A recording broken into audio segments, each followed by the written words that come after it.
take one, we're going to do a full run through. All cameras should be sunk on this. Good morning, Facebook family and friends, and my faithful loyal YouTube subscribers. Today is the third. Today is June 4th. The year is 2018. Again, today is Monday, June 4th. The year is 2018. So, you want to live in Atlanta. You're young, you're black. And this video is specifically for people under the age of 30. I'm talking to you guys who are young, who are coming out. You want to live your life in Atlanta. You're under the age of 30, 25 and under. I'm doing this video for you guys because sometimes these older cats, I can't really. The reason why I started this YouTube channel was to reach out to younger people, to get them to see you can have a different lifestyle than the lifestyle I grew up in as an 18-year-old kid, getting involved in illegal activities, ripping running the streets of Atlanta, just involved in a whole lot of shit that I felt peer pressure. I was pressured into doing this stuff. So you don't have to live your life like that. I'm trying to reach out to these younger guys and say, you can have a different lifestyle than the vast majority of these guys are living here in Atlanta or anywhere, whether it's New York, Chicago, Miami. You don't have to involve yourself with the stuff that a lot of these gay guys get involved in. You can have a different life. You can have a life that's completely different than the lifestyle that they live. You don't have to have a closet full of expensive clothes that will be dated in 6 to 12 months or less. You don't have to buy all that expensive stuff. You don't have to stand out in the club all night long knowing you have to be at work the next day to go to school or do something productive with your life. You don't have to be at every party and every house party, every weekend. In the gay community, there's 1,000 events going on. You don't have to be at those events. You don't have to participate in that stuff. You can live a normal life, a life that you want to live. Now, if you enjoy that type of stuff, then go do that. But if you don't enjoy that type of stuff, and you feel like you're being pressured to be involved in this stuff, whether it's the drug scene, the sex parties, you can separate yourself. You can be a proud gay person, and you don't have to live that lifestyle that not all gays live, but a more vocal group of gay guys live. When I first moved to Atlanta, I didn't like the party scenes in Atlanta. I hated it. It was almost as if you had to be somebody special to get an invite to these parties. I can remember standing in clubs and people were passing out invitations to party and they'd skip me or skip a bunch of people and give the invitations to who they wanted to go to the parties. So I said, you know what? I don't like that. So when I started having my own parties, everyone was invited. Everybody. I give an invitation to everybody. Because I didn't like the whole we gonna pick and choose who we gonna have party with. I didn't like that. Because it left a lot of people out. And a lot of people, these were young folks. We were all young people. 18, 19, 20 years of age. And they picking and choose. And we want this person, that person. We gonna have. I didn't like that shit. So I started having my own parties and my own events. And have my own stuff. Where anybody could come. Now, one of the rules I had at my own parties, my own events, you could drink, you could party, you could dance. My events were actually places where people actually came and danced. But you could not do drugs. Not in my home. When I started having parties and events, drugs were not allowed. If I always tell people, you see somebody do drugs, let me know so I can go throw them out. I tell them to take that shit to their car. You couldn't smoke weed. You can do coke. None of that stuff was allowed at my parties because I had seen what it could do.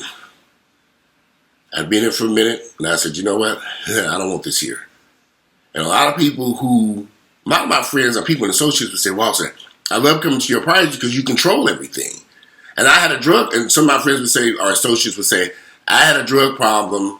And when I come to your places, I know those places are clean. I don't see anything. They're not passing plates of coke around and people getting high and stuff. That was not allowed. Not at my house. Never. At any event. And I started doing events. I moved here in 1989. I started doing events about 2000, about not 2000, in 1993 when I purchased my own home in Stone Mountain. I had a pool in that house, and I would have these pool parties. And most of the parties were in my backyard. But you and I, we would cook out, throw stuff on the grill. You can have something to eat. You can have drinks if you want to bring a bottle. I had liquor. But you and I, drugs were just not allowed. And another thing that wasn't allowed is you wouldn't be sneaking off of my house, going to any bedroom, having sex, and doing all this other stuff. I monitored that house like a damn security officer.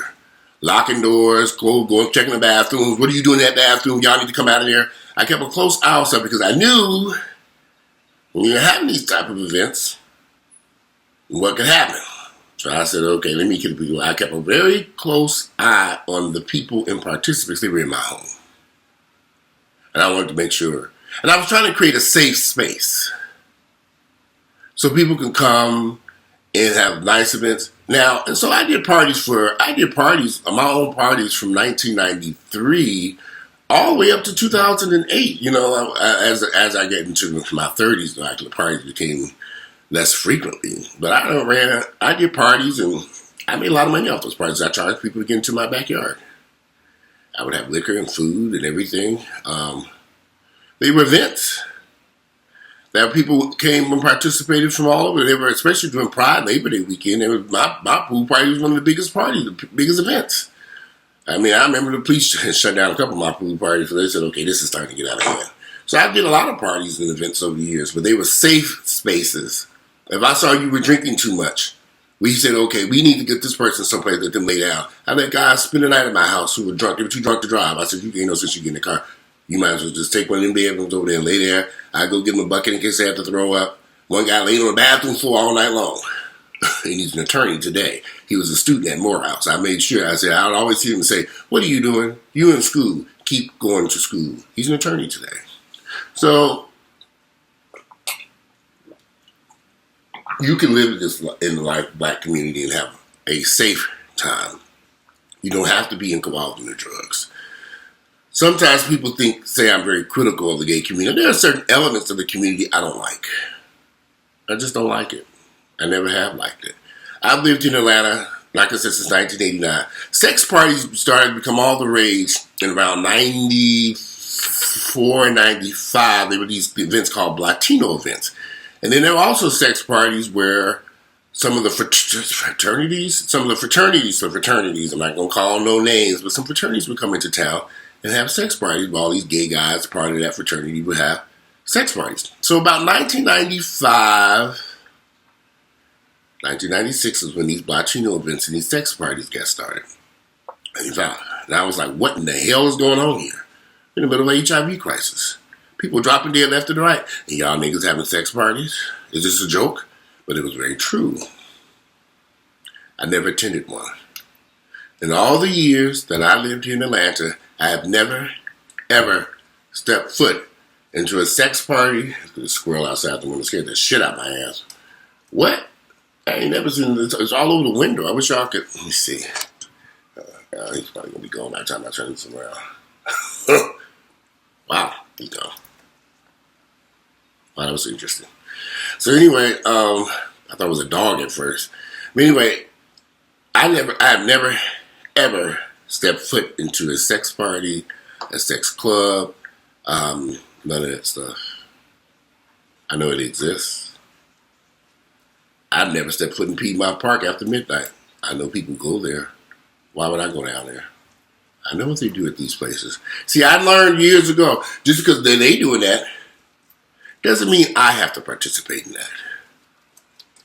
So I made a decision that I was not going to participate in something like that. This squirrel is scaring me. He's up and down his window. So I just trying to get in here or something. I made sure I didn't have to participate in that stuff. I wasn't going to participate in that stuff. It wasn't for me. Yeah, I had enough shit on my damn plate, fucking damn sex party. And I knew what was going on. Now, don't forget now, people were dropping dead left and right. And y'all going to a sex party? This is a joke? I was frightened by it. I was like, wow. But people went. People I know who went, people bragged, I was in D.C. Walter, and I went to the sex party, and it was so much fucking, it was a dark room, and it was so hot in there, and I'm thinking, people, friends of mine would tell me these crazy stories. I would sit back and say, wow. And I would just say, well, who would attend it? But I know a lot of people who attended these sex parties. I wouldn't. And they were going there. I said, well, did you have sex? Yes. Oh my God, I bust 3 nuts. I said, you bust 3 nuts? As I asked, the more people, that's what people, when people started saying, when I started, making it vocal that I didn't like these type of events, people start being more quiet about their participating in these events. But now, here we are in 2018, sex parties are all the rage. They are everywhere. I would say there are probably more sex parties going on in Atlanta than regular parties. And everybody attends it like it's no big deal. I went to a sex party. It's just like, okay, like I told you, our morals have crashed in this town. They have gone completely off a cliff. I've gone to parties where everybody was in there was passing plates of Coke like it was no big deal. I've been in clubs where people in the VIP section just passing stuff around when they had private VIP. More VIP sections are now out in the open. But I've been to these places and seen this stuff. I never participated. All the cocaine I didn't see nobody is. I ain't touched none of it. Now, was I pressured into using? Were people making comments and saying, you should try this and what's wrong with you? You need to learn how to party and just relax and chill. I wasn't going to participate in it because I knew it wasn't right for me. Now, I don't know about the rest of these niggas sitting here. They can do whatever the fuck they want to. But this big nigga was not going to participate, and I didn't. I don't even smoke weed. All that weed people be smoking back in the day, like I said, none of this was allowed at my events, and so I tend to only went to my own parties. I was having it. I can control it. I have security. I did Halloween parties. I did Christmas parties. I did all kinds of stuff. And people love these events because it was a safe space where everyone was welcome. I was never sitting there saying, oh, he can't come. Even I would see people at my events who really didn't like me. I don't have that hate and animosity towards people. I see people and say, well, they can come on in. What's the big deal? I don't get involved in this. I don't like this person and that person I can't stand it. That's too bullshit. That's some sissy shit. I don't have time for that mess. I got other issues to deal with.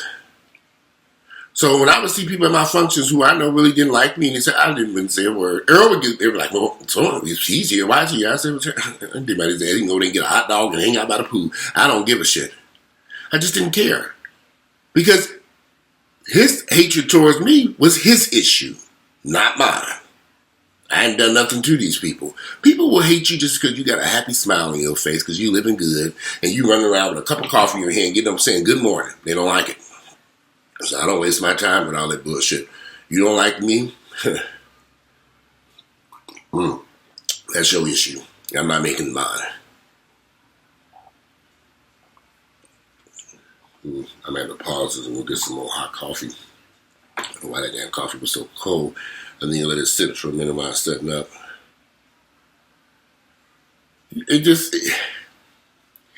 Guys, if you don't want to get involved in drugs, I smoking hookah, I smoking weed, I partying all night, and you want to go home and go to bed, they have Uber, you with a group of friends, and they acting a fool, and they out there fighting and doing all this stupid shit, call your cell phone, catch your Uber, and go home. You don't have to be involved in that mess. Because niggas do some crazy shit, and you don't have to be involved in it. Go your ass home. You know, like I'm feeding it behind bars somewhere. Or worse, in a hospital someplace, because you out there fighting somebody else's fight, and you the one that get knocked across the head. I know about that, because I've been in those types of situations. I'm the one knocked out on the ground. What the fuck happened? I ain't got shit to do with this bullshit. That's why I said, I'm not getting involved in this shit. That's your battle. You didn't came here drunk in this club and harass these people. Now we got to fight these guys? No. I don't get involved in that shit. I walk away. Y'all, when I see that shit going on, I say, okay, I'm going to the car. Because I see where this is going. And you started this shit. So you don't have to be participating in some of the stuff that takes place in this community. You can live your life the way you want to live it. What's best for you. You better do it what's best for you. Because at the end of the day, when everything's said and done, those people that you calling your friends, they're only going to be around just for a little while. It's not a permanent friendship or association. They're there for the moment. They're going to move on to the next group of friends. You got some people who are social climbers. And sometimes they think now that they've climbed the social ladder, there might be a few rungs above the ladder. There's an invisible social ladder that don't really fucking exist because everybody's standing on the same floor in the same room. Little cliques and stuff. But some people will move beyond you in their mind. Well, I don't deal with so-and-so no more. I'm better than that now. Oh, you better than that because you over there doing cocaine with them niggas and y'all got some Gucci, Prada, and Louis Vuitton on that you stole from someplace. You ain't better than me, bitch. Have a seat. And sit down and shut the fuck up. I know how these homosexuals live their lives. All these expensive clothes. When me and Earl first really got involved in real estate and we were starting making really good money, legitimate income, so to speak, so these sissies say, people would criticize me because they would come to my home and they'd look at my closet, they'd go to my closet and say, I know you got a closet full of, and they look in there and they see some Levi's.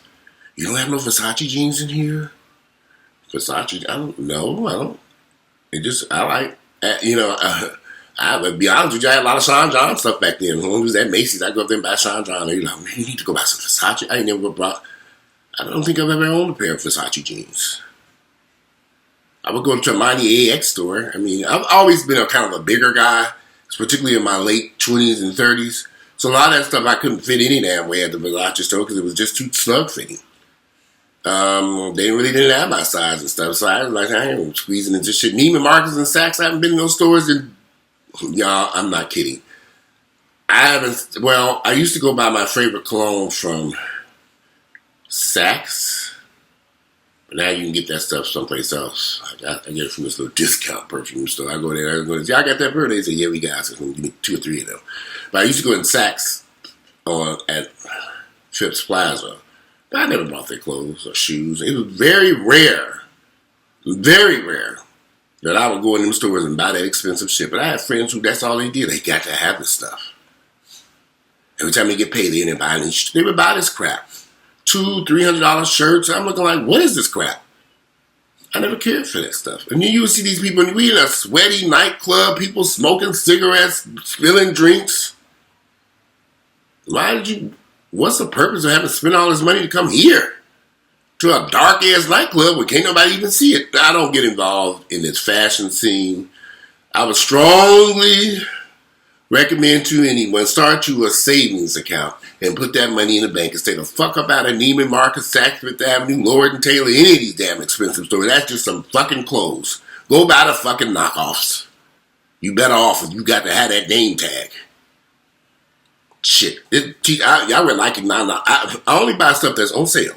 It's very rare I buy something that ain't on sale unless I really like it. By the time some stuff goes on sale, they really don't have my size. So sometimes I have to go to the store and say, shit, they got a 2X here. They got a 3X. I better grab it now because 2 weeks from now they won't have it. So we go ahead and get it. But I buy a lot of my stuff at the discount stores. Saks off Fifth, I go there occasionally. But all this expensive stuff. These expensive shoes, I've never had any of these expensive shoes and all this stuff that I see people running around here. It doesn't make any sense. I have friends, when I was doing personal training really, really heavy, and them guys were coming there with these shoes that cost $500, $600, $700, $1,500, and I would look at their feet and say, why would you wear this to the gym? We in here working out. And they tiptoeing around, and I'm like, well, you should have put you on a pair of dang on cheap-ass shoes to come to the gym and work out. I wouldn't have worn them here, but they wanted to wear this stuff. They wanted people to see. I want them to know what I have. But you ain't paid your rent. And you ain't even paid for this training session. But you got $1,500 shoes on your damn feet. Now, I don't even know who they buy. Who did you say this shit was by again? I'm looking at these shoes, these ugly shoes. I'm thinking, they're ugly to me, y'all. That's another thing. Y'all, I'm old. This shit to me, this stuff, this high fashion shit, that shit is ugly. Ugly ass shoes, ugly ass tight fitting jeans and tight fitting. That shit is ugly. I don't like that shit. Give me a pair of Levi's 501. The ones that's a little bit baggy. I don't like that tight ass shit on my ass. It looks weird on me. Can you see my ass in some skinny jeans? You don't want to see it. Because I got a bunch of skinny jeans I accidentally purchased and took the tags off of, and they sitting in this closet. I tried that shit on. I said, God damn it, they didn't got my ass again. I just throw them in the closet. I ain't paid shit for them ass. They don't sell any damn way. I throw them in the closet. I have to give them to somebody. If somebody comes to you, I said, try them on and see if you fit. They can't fit. I said, you can't fit that shit either? They said, why'd you buy this? It says the 36 in the waist. Can't fit them. Too tight. Got a bunch of them in there. You know, look at laugh at the damn jeans. I put them on sometimes. Say, hey, I'm going to go out. He say, I know you ain't going no place in them damn jeans. I said, you know I ain't going no place in these damn jeans. I'm still trying to see if I can fit them to that bottom. They've been sitting here. I don't buy that shit. This shit is hideous to me. It is just ugly to me. I go into these stores and see these ugly shoes and all this damn money for this shit made by, I don't even recognize the brands most of the time. People just, oh, that's such and such and such. Who? I don't know who this is. I've never been into that type of stuff. A lot of gay folks are into this expensive stuff. Don't get caught up in that bullshit. Because it will drain your bank account. And at the end of the day, you got a closet full of worthless ass clothes. Leave that shit where you saw it, at the store. It's a shame you can't rent this damn shit. Rent it and take it back. I'm going to rent a pair of those. I'm going to rent this shirt. That's what they need to come on a rental so you can rent this damn shit. So it's club. I'm look all fancy and stuff. Take that shit back and drop that shit back off. Like a rental car. That makes no sense. Buy that shit secondhand. Go on life. You gotta have that experience. I don't understand the desire. I've never understood why people have to have these labels, as they say. And I look at Instagram and I see all these people in this expensive stuff. And I'm like, God. Labels. Y'all fuck that damn shit. Quit giving these European designers who don't like your motherfucking ass your money. They don't like you niggas. But y'all give them every dime. And don't be from. I don't. But I have a lot of gay Nigerian friends. My God, they're so label conscious, it makes no sense. They gotta have this stuff. Gotta have it. Yeah, I've never understood it. So glad I ain't caught up in it. Like I said, this shirt was on sale. I got on with this big Nike symbol on. I ain't paid shit for this damn stuff. I don't buy expensive clothes. If it ain't on sale, I ain't buying it. Keep that damn shit. I like to buy my stuff that's when it's heavily discounted. Occasionally I might treat myself. But if I buy something, it's something that I know will last for years. That it ain't going to be dated in 6 months. And you have to fling it out on this shit to date. I don't do that type of shit. I remember when FUBU was popular. Everybody was buying all that FUBU stuff. While that shit was dated in about 6 months. One season of FUBU clothes, and I said, okay, you can't wear this shit no more. I got Levi's in my closet I've had for 15 years. I wear them today. 15 years, pair of Levi's. They still fit. I got them in various sizes. Those sizes, my weight fluctuate. I said, which one? Let me see one fit. And I got a bunch of Levi's in there. I have for years. That's something I know will last. Throw them things in dry cleaner. Going on. They last. Pair of jeans. $50. I done got my $50 worth to wear all them Levi's in my closet. You can live, you don't have to be involved in what people call the culture in Atlanta. I didn't even get into the ball scene because I was going to say something about that, because a lot of people get into these balls and house scenes. I don't know anything about that community, and I'll be very honest with you all. And I've lived in Atlanta for 30 years. I don't know anything about the ballroom scene, the house scene. I've never participated in that stuff. I've seen the events. I've actually went to a club and they've had an event. I turned around and walked right back up. I don't see this shit and walk left. But people walking for fashion and all this stuff. I've seen the stuff on the internet. Yeah, I am a black gay man heavily involved in the black gay community. And I've never participated in any of that stuff. It never interests me. Never done any of it. They say this stuff is part of our culture, but it ain't part of my culture because I don't, like I say, 30 years in Atlanta, I ain't never been I never forget one time I went to New York and I couldn't wait to get to this club and it was a pack with all these people. I walked up there and they talking about it was some outrageous fee to get in there and they were having some ball. I was so disappointed.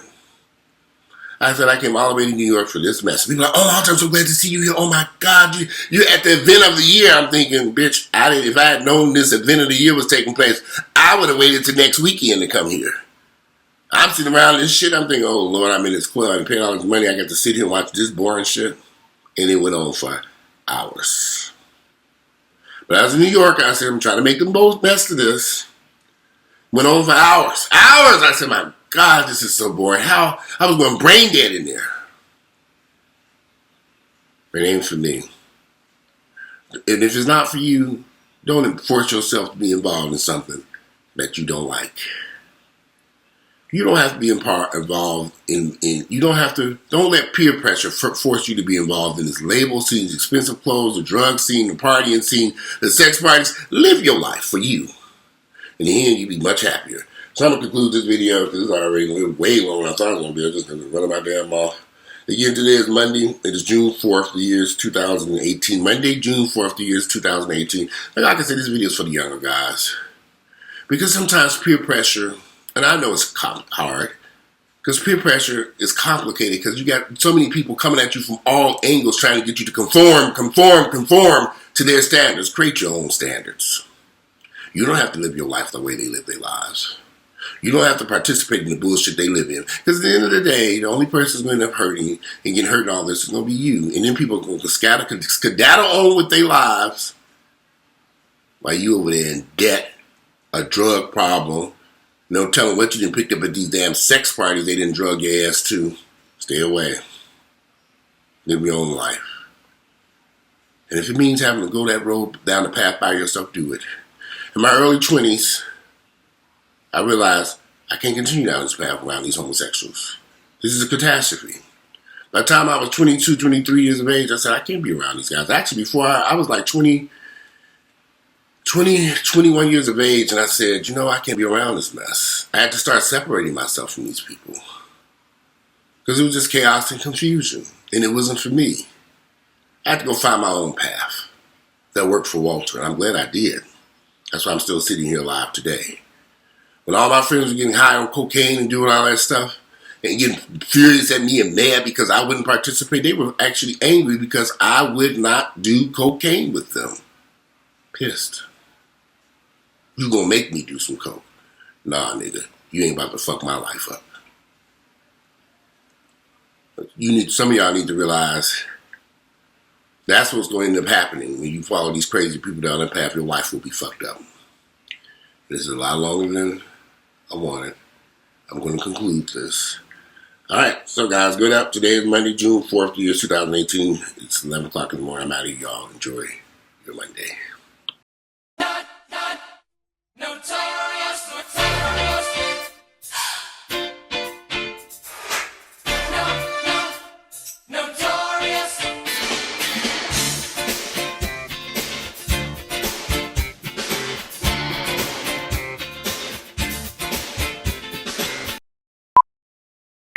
This is a take one. We're going to do a full run through.